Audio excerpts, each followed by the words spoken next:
difference, which of course is what we're here to discuss this evening.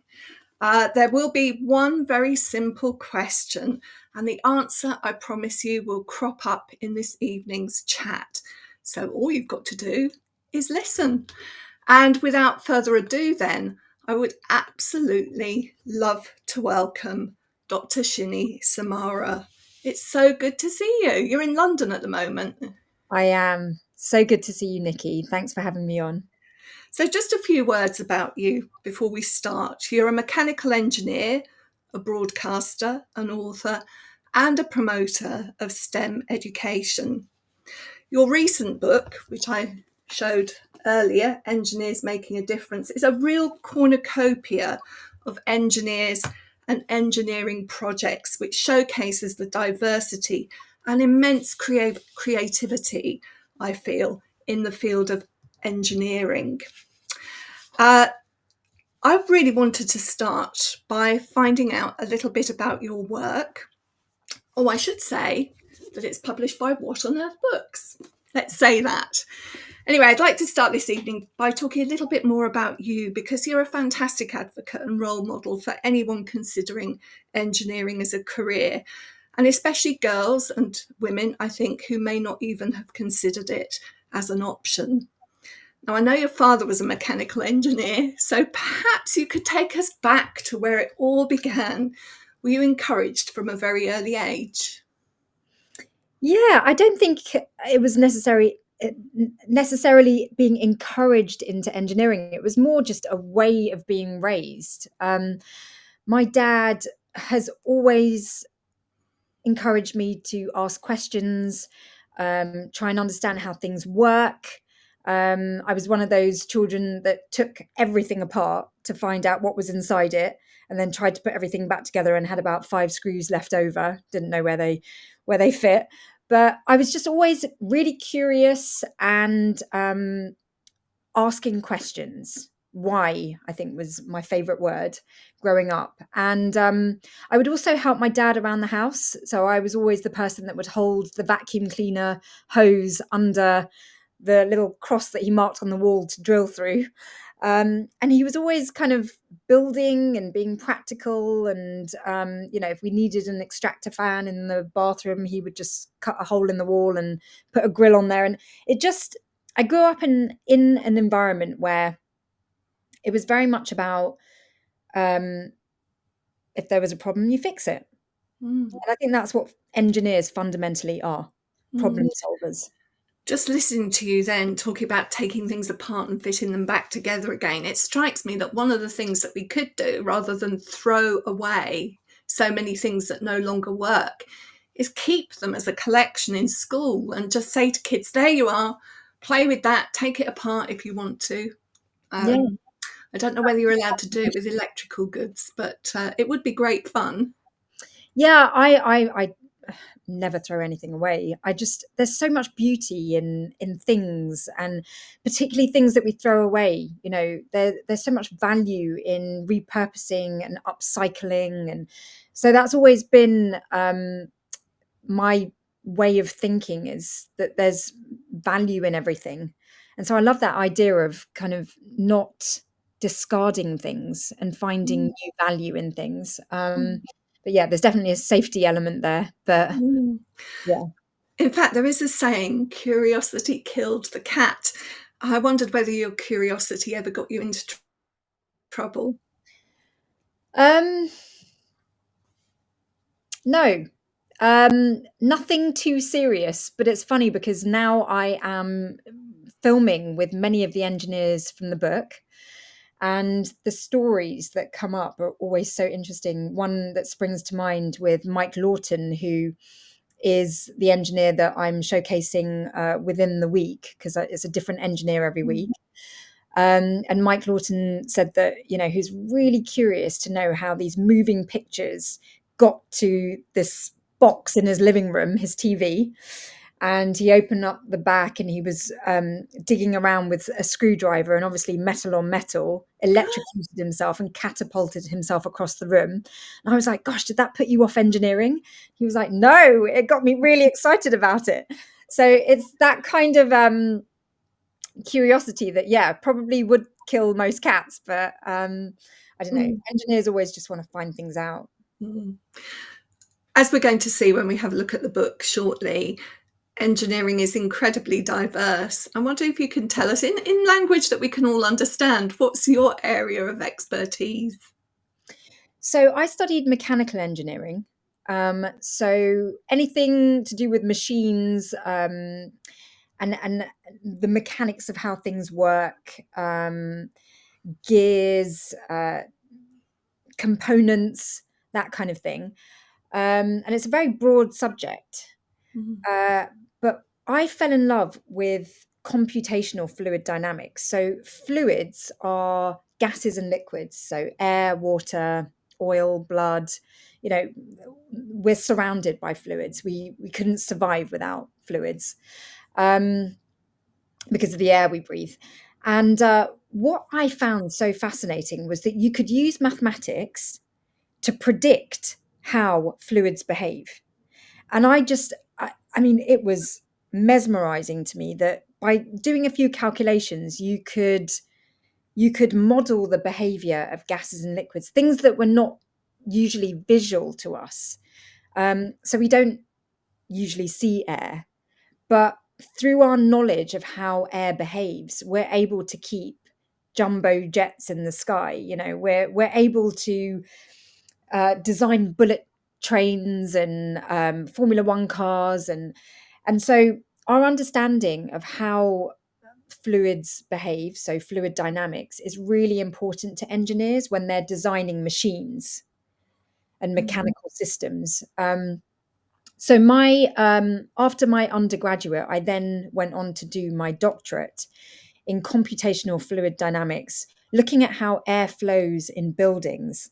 And the most relatable example I can think of is, there's that kind of old myth that archaeologists were cursed because they went into the tombs in Egypt. mm, So they opened the pyramid doors for the first time in hundreds of years, and then they were struck dead, as a curse from the gods. Actually, that's down to something like sick building syndrome, which I can use.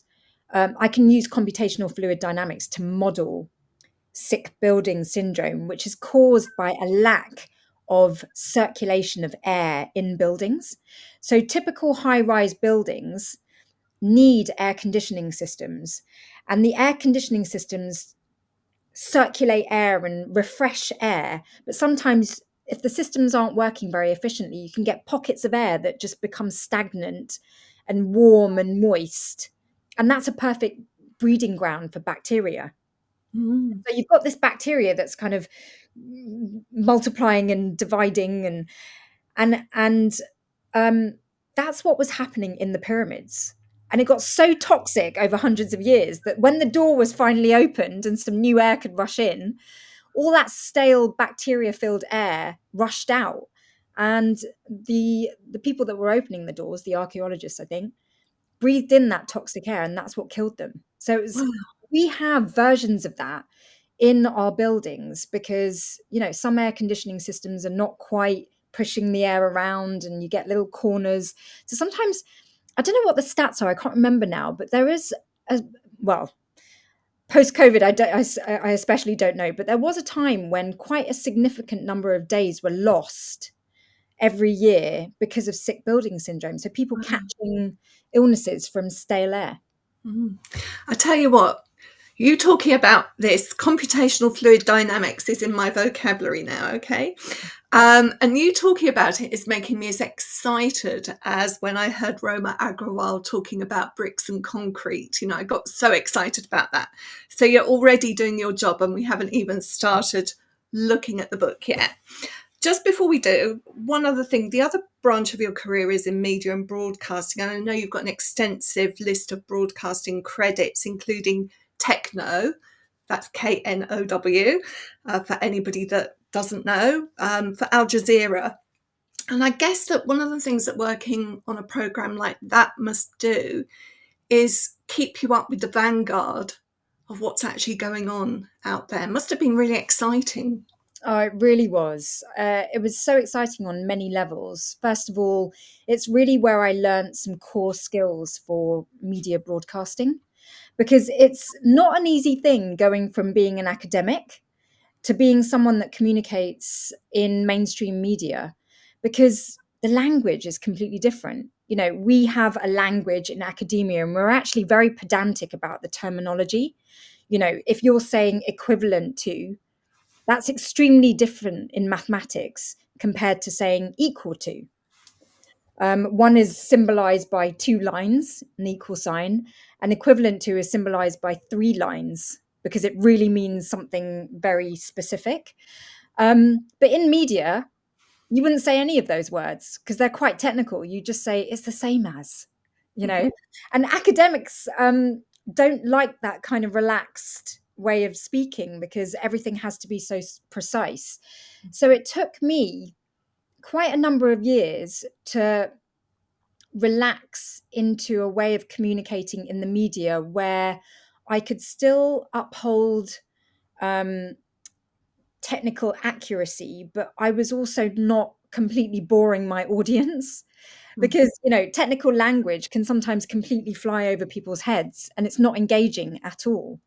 And so I feel like I've spent many years learning the art of actually packaging very complex and technical content into something that is easily digestible and interesting. Mm. You know, it does require a bit of work to do that transformation. Absolutely. And I think this is so important, the whole idea of public engagement. And I think there's some fantastic scientists across all sciences, biology, zoology, whatever, who are now really engaging public and breaking down some of those barriers between academia, because actually people are clever, and they may not all end up being a specialist, but people like to know. And I think it's important not to keep that knowledge in ivory towers. I wholeheartedly agree. And I think that's why I've got such a soft spot for engineers, because engineers just want to get on with finding the solution. And often we think that engineers have to be really great at maths and physics and, you know, high IQs and extremely technical. And there are engineers like that. But I think on the whole, engineers really love getting practical. And, you know, engineers can be technicians and apprentices and not necessarily academic, but still be doing something really useful um, for everybody and really kind of accessible. Basically, I what I really love about the engineers I've met is that there isn't a kind of snobbery Mm. around STEM subjects or any kind of elitism. It's just people wanting to do things. Mm. And that's what I love most about engineering. Well, we can't hold off any longer. Let's have a look at this book. I mean, the first slide that I'm going to put up, possibly people can't see it too clearly, but it's the contents page for your book. And I thought it just showed us, let me just put that up for a moment. It shows you the whole range of different areas, from materials to civil engineering. Tell us something about what engineering is. Well, there are 12 chapters in the book because engineering is such a gigantic umbrella term. So 12 chapters covering transportation and healthcare and climate and environment and going beyond our planet, advanced materials, entertainment, transportation. It's all in there. And actually, one of the chapters that I think was most important and almost didn't make it in because it's such it's such a changing field within engineering is manufacturing. And manufacturing is such an important part of the UK because, you know, wouldn't it be fantastic if we were completely self-sufficient? And so manufacturing is an area that I think needs more encouragement. And it's also an area which is going very digital. It's a part of the digital transformation that we're in the midst of. So 12 chapters, um, and 46 engineers in the book, 23 of whom are male, 22 are female, and one is non-binary. So I've really tried to include as much diversity as I can across these 12 different, very, very different fields of engineering. Mm. Now, we can't talk about all 40 plus this evening, so we've picked out a few case studies just to give viewers a flavour of what's going on. And they're absolutely fascinating and inspiring people. So the first one is Navjot Sawney. Tell us a little bit about him and what he's been doing. Well, he's the first engineer in the book, and he is quite a rock star at the moment. He's getting loads of attention because he developed a hand cranked washing machine. So, a washing machine that doesn't need to be connected to electricity and actually uses about a third of the amount of water of typical washing machines that we use here in the West. And what's been amazing about his invention is that he's been sending them out to war-torn countries, people who don't have access to flowing water, and may not be connected to the grid. Washing machines have gone out to Iraq and Syria and Ukraine and many places that really need this kind of engineering assistance, because he firmly believes that wearing clean clothes is a human kind of right. You know, it gives people dignity. And he was so inspired. His story generally is so inspiring because he was working for a very well-known engineering company, and he got very frustrated with making electronic products. I'm trying not to kind of make it obvious who the company was, but I he think it is name checked in the book. was it? Okay. Yes. He got fed up of making better engineering products for very rich people. He wanted to be able to apply his engineering skills and talents to help people that didn't have as much. And so he gave up his very fancy job, and then went and worked for Engineers Without Borders. And that basically took him to, I think, southern India, where he spent 18 months. And he saw with his own eyes, even though he went there to develop a solar powered cook stove, he saw on a daily basis women really kind of having to be involved in very backbreaking work on top of their jobs, because mothers really wanted their kids to go to school in clean clothes. So he'd see women sort of in rivers, like scrubbing, their hands were all chapped, their backs were sore. And it really, it motivated and inspired him to come up with this hand cranked washing machine. And I filmed with him recently as part of the promotional campaign. These films can be found on YouTube. And I filmed with him recently and really got to look at the engineering involved. It all started with a salad spinner, because when you put your lettuce in a salad spinner and you turn that dial, there's gears in there. So one turn means that the salad spinner is turning, 20 times, a gear ratio of 1 to 20.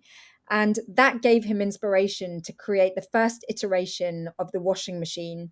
And then we went through the various other iterations. I think there was 4 in total. And now there's a washing machine that basically is like power steering. You just turn it; it's really easy, and there's, I mean, it just acts and it actually sounds like a real washing machine, but just wasn't. Amazing. It looks a bit like a butter churner when you see the pictures of it, But I'm guessing that, as you've described it there, there's much more going on inside than just swishing the clothes around. So it's like that, is it centripetal force that kind of pushes Exactly. the stuff Yes. out? So there was a quote from him that I thought was just so wonderful. He said about ethical choices, that they'd made him a better engineer. Mm. I thought that was lovely, and that he'd found purpose and meaning through doing this work. Just Yes. wonderful.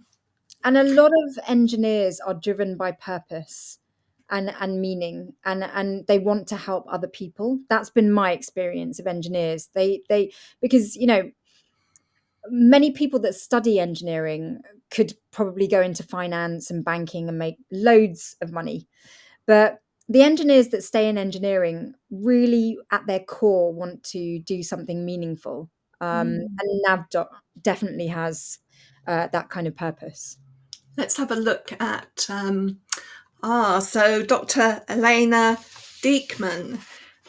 So this was an amazing case study. Tell us about her work. Yeah, she is wonderful. I mean, all of the engineers are wonderful, but I've met her in person recently because a lot of the interviews I did for the book were during COVID. So a lot of it was over Zoom. And I had the pleasure of meeting her a couple of weeks ago. And what she did in a nutshell is basically take feathers from abattoirs.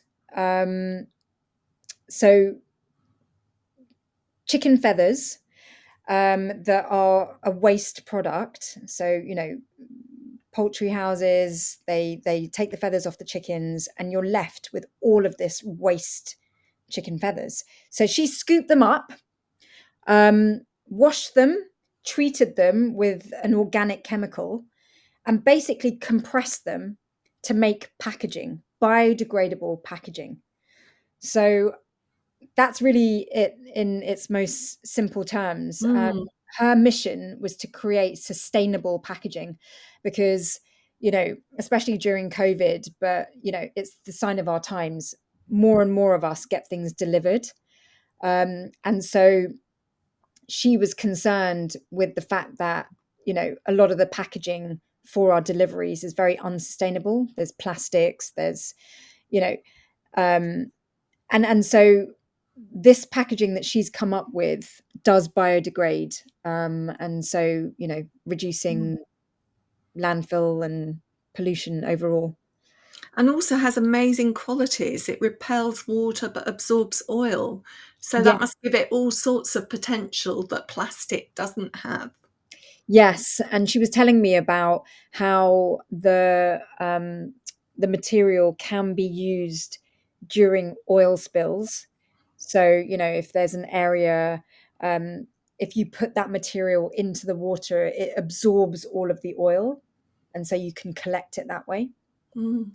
She was one of a number of case studies in the book that had gone for this joint master's course between Imperial College and the Royal College of Art, which I found really fascinating, this coming together of the arts and sciences, which in Western culture, at any rate, have often been seen as a dichotomy.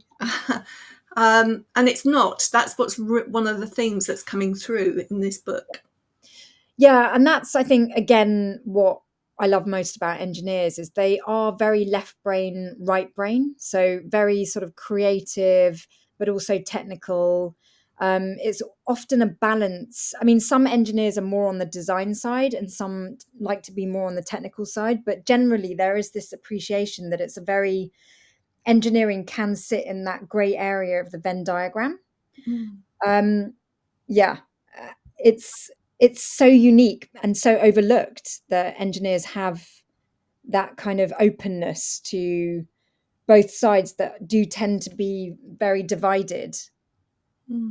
Even, Interesting. even in the way it's taught in schools as well. You do generally have to choose either the arts or the sciences, and I think engineering, and that's what I hope comes across in the book, is that if you happen to be a student that likes both, maybe engineering could be a career for you.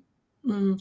It is interesting, and there's a kind of practical consideration, I think, for schools around timetabling, because often timetables are arranged so that you can do all the sciences together. And hopefully, those sorts of things can be looked at and broken down, because that can be an inhibitor of people making more broad choices, I think.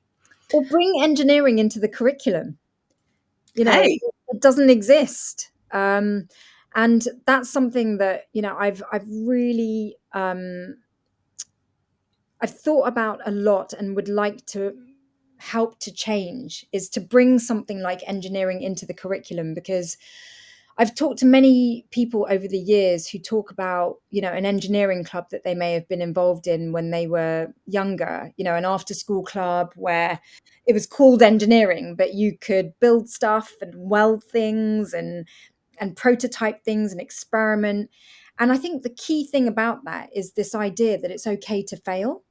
Because I think one of the things that the educational system promotes is achievement and attainment, and doesn't necessarily want, there is no space or time to actually experiment and to make mistakes. And so I don't know about you, but I grew up feeling that mistakes were wrong. Like it was bad to make mistakes. Whereas with engineers, we learn so much from failure and making mistakes. So it'd be great to see in the curriculum something that's built in that actually allows students to um, have that space to fail. which also builds resilience, which you need to keep going at something. I think a lot of teachers do recognise, in my experience, the value of making mistakes and allowing that. But of course, the examination system doesn't allow for it, and that often is what drives things, because you have to have good things at the end rather than something you were trying out and maybe it didn't work, but you could comment on how it didn't work.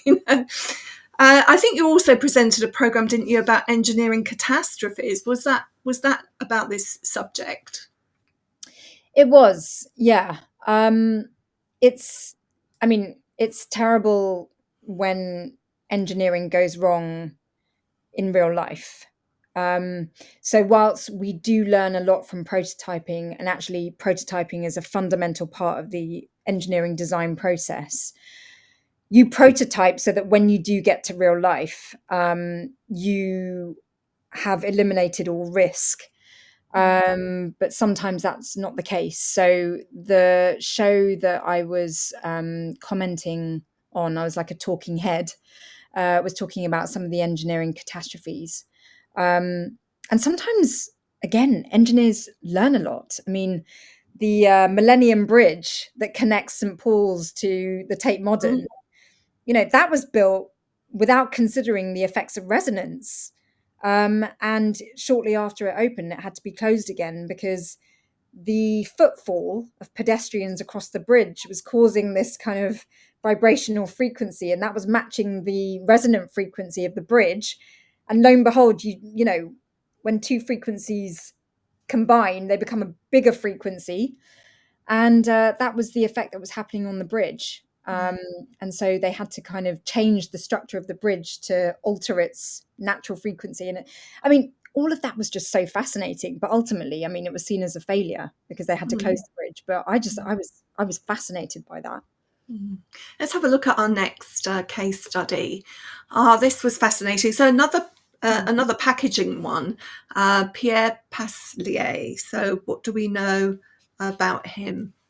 Well, anyone that's run in the London Marathon, I think in 2016, may have been the beneficiary of his technology, because that little clear sack, that photograph there, is water packaged in transparent seaweed packaging. And the idea is to get rid of using plastic. And marathon runners in 2016 were handed these little packages, and they would pop them in their mouth and they would get a burst of hydration once the seaweed dissolved. And It's just a really clever way of delivering water Mm. uh, There are a without. couple of things. Oh, sorry, I didn't mean to cut across you. No, just repeating, without the plastic. We don't want to use as much plastic as we do. So the idea Mm. is to become more sustainable. Well, one of the things that struck me in his case study and a number of case studies in the book was the number of times that Lego came up as a childhood Yeah. toy. Everybody seems to have played with Lego. Meccano didn't get much of a mention, I No, noticed. nor Scalextrics, but Scalextrics is a technology that is actually on roads in some countries. This idea that you can charge a car by dragging a little metal component along the road Mm, using induction. So, yeah, Lego's a big hit amongst mm. engineers. It certainly was something that I was obsessed by when I was a kid. Are there other toys out there that would kind of suit a budding engineer? I mentioned Meccano, which I don't even know if that exists anymore, but are there others, that are, because Lego's bricks, isn't it? Are there others that have pulleys and things like that? Um, oh gosh, I'm trying to think of a game that I used to play. No, I can't remember. But anything that has bits and pieces that you can um, adjust and, I did a exercise with young people where we were creating marble runs, and I think that this is a great game for young people or even adults, honestly, because I loved it at the time when I was a grown up. But this idea of taking scrap materials and creating an assault course for a marble and Mm, getting it to like fly over things and go through toilet rolls and over corrugated cardboard and adjusting the slant of ramps and things so it can speed up and slow down and things like that. So I think that's a great way of introducing young people to the concepts of engineering, because there's a lot of friction and gravity and and using scrap materials to do fun things. mm, But honestly, my honest answer to your question is I would really encourage young people to learn how to code. So it's less about kind of building with things, and it's learning more the language, the digital language of our future, which is coding. I think in some ways it's almost more important than learning a foreign language, because this really is going to be the language of engineering going forward. Everything is going digital, and mm. AI, artificial intelligence and machine learning. So without coding, you can't really be part of that. Um, Interesting. yeah. Really interesting. The other thing that came up in his case study that I thought was really interesting was about the relationship between engineering and entrepreneurship. Mm. Um, the idea of transforming challenges into opportunities. I sort of love that idea. I love that idea too. And it's interesting because I'm seeing more and more universities wanting to combine engineering with sort of business management, those kinds of courses. And I think that's a really smart thing to do, because if you've got a great idea for an innovation or a new technology or some kind of solution that fixes a problem, but you don't know how to commercialize it, it kind of it doesn't get the recognition it deserves because it doesn't go commercial. So Mm. the idea that engineers could become business minded, I think, is really powerful. Mm. So he's onto something there with that. Definitely, definitely. Well, we're going to go to our last case study, and I've opened the Q&A, and I'm just going to urge people not to be shy, because you're willing to answer questions about virtually anything to do with engineering and your book. But let's go to the final case study, and we'll see if we get any questions from our audience. Otherwise, you'll have more questions from me, but that's how it can go. All right, okay. So here we have Katria Sabin. Um, Lovely, colourful picture. I Yeah, think that sort of reflects her, really. yeah, she's such a beautiful person outwardly and inwardly. She's very keen to live sustainably. So she's on a boat. She lives on a boat. And she is not connected to the grid, and she has solar panels on her roof. And she's kind of through to her core, someone who is extremely conscious about the way she lives and wants to do good. She is involved at the UK Atomic Energy Agency. Is that right? A I'm sure that was right. Yeah. Yeah, there's UKAEA, Mhm. something like that. And basically, she is working on the development of nuclear fusion. So we have nuclear power, but there are two major types. There's nuclear fission, which is the one that we all know, where atoms are split, and has been involved in a bit of controversy. And then there's nuclear fusion, which is a very different way of generating power. It's a lot cleaner, and it's fusing helium atoms together. And that fusion releases a lot of energy. And I think often when we think about nuclear power, we often think it's terrible and bad. The thing with nuclear fusion is that we haven't actually cracked how to do it yet. So we're really close, but we can't do it yet. And the reason why it's so difficult is because nuclear fusion happens on the sun, in the Mm, sun. It's the same. It's a similar reaction to what happens in the sun. mm, So to try and recreate conditions that are happening on the sun here on Earth is a massive engineering challenge. But we are plugging away at it, and Katria is doing tremendous things. She's part of that movement to try and get nuclear fusion going. And mm. she's also a very, very keen artist.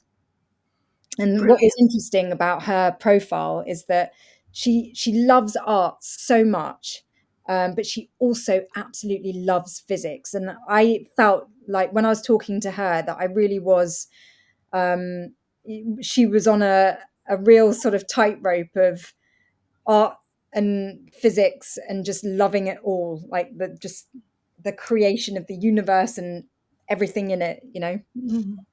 There were a couple of things that came up that I thought were interesting. She took an apprenticeship route, Yeah. and to be involved, I think, at science at this level via an apprenticeship route, um, I wonder whether there should be more like that out there. Is this unusual?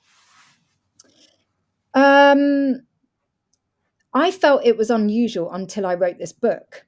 Right. And then a couple of weeks ago I was at CERN meeting one of the apprentices at CERN who's in the book, Jamie Pinnell. And a light bulb switched on for me in that on that visit, which was that I thought by going to CERN, I was going to be meeting a bunch of physicists who are Nobel Prize winners and highly academic, Mm, and they are there at CERN. But it's actually the engineers that make the physics possible. And Jamie said that he wasn't great at physics, but he absolutely loves building things. So in his spare time, he makes drones and all kinds of gadgets. Um, but he is there at CERN to basically create and build and design what the physicists need to do the physics. And that was like, I mean, my mind was This blown at that. this is really inspiring because these are the sorts of messages we want to get out there to young people who probably also have that rather narrow view of what it means to work in these fields. She also mentioned an after school science club and how that had inspired her. Mm, Um, and I know there will be some schools out there that have after school science clubs, but I'd love to see more of those as well. me too. Yeah, I think that's where students can maybe relax a bit by not having to worry about whether they're you know, wasting their time, or maybe I'm just projecting, but when I was studying, I felt like every single minute had to be dedicated to my subjects that I was doing at GCSEs and A levels, and I didn't have time to do anything off curriculum. Um, I say that even though I did ballet for 20 years, but when I was doing my ballet classes, I always felt quite guilty that I was not spending enough time doing my schoolwork. But with engineering clubs, I think it would give students time to learn some skills that are so essential for our careers, you know. So it wouldn't be a waste of time. It would give them skills in sort of designing and building and iteration, that I think are essential. I'm going to go to one of our questions. It's in the chat rather than in the Q&A, so I'm going to read it. And it's from Kiran. And she would like to know, it kind of links to what we're just talking about. How would you like to see engineering as part of the curriculum? What would that look like in a sort of practical sense? Well, I think it would be very practical. It would be a very practical subject, because the subject I loved at school, where I felt like I really just was enjoying myself for the entire time, that, you know, the class time, was design technology. You know, we were using jigsaws and, you know, the clamps on the desk, and we were designing things and cutting things out and saving scrap material. It was just really, it felt fun. Felt really fun. So I think an engineering module at school or course would involve getting practical, maybe even uh, industry visits, you know, where you actually get to go to engineering facilities to see what's involved. Because certainly when I've done that, it has really inspired me. Because I think if you can't see what engineers do, you can't imagine yourself doing it. So this isn't about theory. It has to be something that is not theoretical at all, and it's just much more hands-on. Interesting. I wanted to talk a little bit, as we're still talking about education here, about the partners or the supporters of your book. So, what have the Gatsby Foundation done?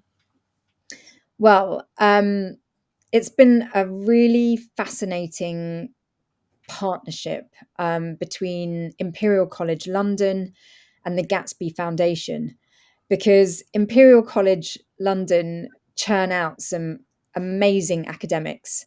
They've got professors, and I mean, they are well renowned in terms of academic excellence. And the Gatsby Foundation, particularly Lord Sainsbury, is so keen on promoting and encouraging apprenticeships. So, being the person in the middle of these different ends of a spectrum has been really fruitful. Not always easy, because, you know, um, there's been kind of stereotypes of what an engineer is as being academic and mathematical and really good at physics. And then there's been the engineers who are not necessarily good at those subjects, but are very practical, and trying to make sure that everyone gets heard and everyone is treated equally has been such an important exercise for this book, because I want engineers to feel like that they all contribute something incredible to the field of engineering, because they do. And I want to try and get away from this kind of, not elitism, but this kind of notion that engineers are unreachable. You know, I hope the book shows that engineers are like you and me, you know, like the rest of us, and we're all just human. And so the Gatsby Foundation have been brilliant in really encouraging us to sing the praises of technicians, because I come from a very academic background. And as a result of interviewing the apprentices and technicians in the book, I came out of those interviews thinking, why didn't I do an apprenticeship? I probably would still be in engineering today if I had done an apprenticeship. Plus, they don't have any student debt because they're working alongside studying. And many of them do complete their degrees alongside a part time job in engineering, which means that after 5 years of getting their degree, they've also got 5 years industrial experience. So they're extremely hireable. So it really surprised me what a great way in apprenticeships are. And that was purely down to Lord Sainsbury really wanting to encourage that in the book. Mm. Now, there are resources going into schools, aren't there? Yes. And copies of the book as well. That I think they've supported sending that out into secondary schools. I have to say, in terms of readership, I think top primary could read and enjoy this if that there will be children who are gripped by that from 9, 10, 11 upwards. But the book's going into secondary Yeah. schools. Yes. So what do the resources consist of? So, first of all, on that note of primary schoolers, I was filming with Tom Ellis, Professor Tom Ellis, yesterday, and his 5-year-old daughter now wants to be a civil engineer because of Michelle Hicks in the book, who's a roller coaster engineer. And so, a 5-year-old, and bearing in mind that he is a professor of, let me get this right, professor of synthetic genome engineering. So, she's got a really, really smart dad and she wants to be a civil engineer now and just Hooray. roller coasters. So, yeah. Um, the schools pack, and this is another fantastic thing about Gatsby, they have generously donated over 8,000 copies to every single secondary state school in the UK.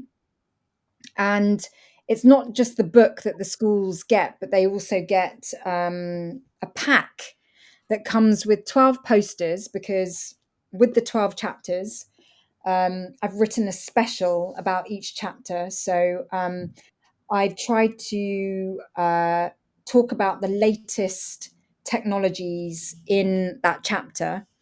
So for example, there's one on drones and all the amazing things that drones do. They don't just take pictures and videos. Like, drones can be used to sense. Um, I think the one that springs to mind is whales. When they spurt out, Mm. I don't know what that's called, but when they breathe out and all the It's steam, isn't it? It's actually steam. yeah, and I think it's droplets of anyway. It's full of Yeah. chemicals that can tell biologists, marine biologists, a lot about the whales. So drones can come along and capture Hmm. that whale spit, and there can be loads of analysis. So drones can be used to do many, many different things, not just the things that we've seen drones doing. So there are specials in the book on technologies that we don't necessarily know a lot about. Those specials have been converted into 12 posters. So every month, a classroom can have a different poster that coordinates with the book. There's a timeline, an engineering timeline that's giant for classroom walls. There's a teacher's pack. There are classroom activities. There's lots to do to engage. Brilliant. So if anybody's listening and they are in a secondary school, they need to go and hunt that down. If there was anybody in a primary school, because it strikes me those posters might also be of interest, are they able to get hold of them from anywhere? That's a question I don't know the answer to. Because they've been made specifically for this giant donation to secondary Mm. schools. I don't know. Maybe they could be downloads on a website or something Yeah, somewhere. there is a That's in. website. There is a website that Imperial have built, and that's a great question. I actually will go back because I agree with you. It is a book that could appeal to youngsters, primary school age, and I'm secretly hoping that parents and carers and teachers will get loads from the book whilst reading it to younger people, because Mm. it really is geared at like full range. Mm, definitely, and because it's in bite-sized chunks, it's very readable, I think. I want to give you an opportunity to talk a little bit about some of your other books, because you have written right across the age spectrum, and maybe people are familiar with your books, your 4 wonderful picture books for younger readers. But just in case they're not, can you tell us briefly a little bit about these 2 series that we've got on the screen now? Yeah, so the 4 books on the left-hand side is a series, my very first literary output with Hachette, and it's a series of 4, and they are aimed at 5 to 7-year-olds. And the very first book I wrote was An Engineer Like Me, which is kind of autobiographical, in the sense that it's a little brown girl who goes about her daily life looking at the engineering that she comes across. There are little activities in there for that age group, and little surprises that are designed to smash through stereotypes of what engineers, scientists, mathematicians, and coders are like. So yeah, I won't reveal too much, but basically, I really wanted to redefine characters in the STEM space, because it tends to be a very homogenous kind of. When I've gone into classrooms and I've said, "What do you think an engineer is?" Normally kids say male, older, crazy hair. Maybe hard hats, fluorescent jackets. And I wanted to steer away from that and get children from a young age thinking that they could maybe be one of those roles. I think we Um, should talk about women bit briefly and women in engineering. What's the percentage in mechanical engineering of women? Do you have that at your fingertips? so the last time I spoke to the Royal Academy of Engineering, they are saying that it's gone up to 16%. For a long time, it was 12%. When I was studying, it was something abysmal, like 6%. Um, and again, when I was studying, there were no statistics on the number of ethnic minorities in engineering, because we simply weren't counted. um, but now there's definitely been an increase in women in engineering. I've been running a podcast for 5 years called Esteemed Women, and so I've met a lot of women in STEM, uh, and I see women becoming more and more empowered every year. I see more groups and initiatives springing up to encourage more ethnic minorities and underrepresented people in engineering, and it's a really positive time. I have to say, it's really, really encouraging to see the amount of effort that's going into diversity and inclusion in engineering. We really need it. We can't design for just one type of society. We really do need to represent. Mm. So, one more question about that, really. It's good that there's positive news. Do women experience barriers once they get into this work? Are there still problems in a male-dominated industry, or do you feel we've got that better because we've got equality legislation in place? I think change takes time. I think that there is a lot of effort and work being put into ensuring that women do feel more accepted in what is still a very predominantly male industry. Um, there's a lot more that could be done. Um, but, like, for example, when I was a graduate, like a new graduate in engineering, I felt like I had to be like a man in order to survive in the industry. And that can be really draining, to try and be something you're not. Um, but today, women are very proudly female in male dominated environments. And I think that's because men are more welcoming and accepting. Um, and there's a lot more mentorship, because now there are more women mentoring other women. So it just creates this domino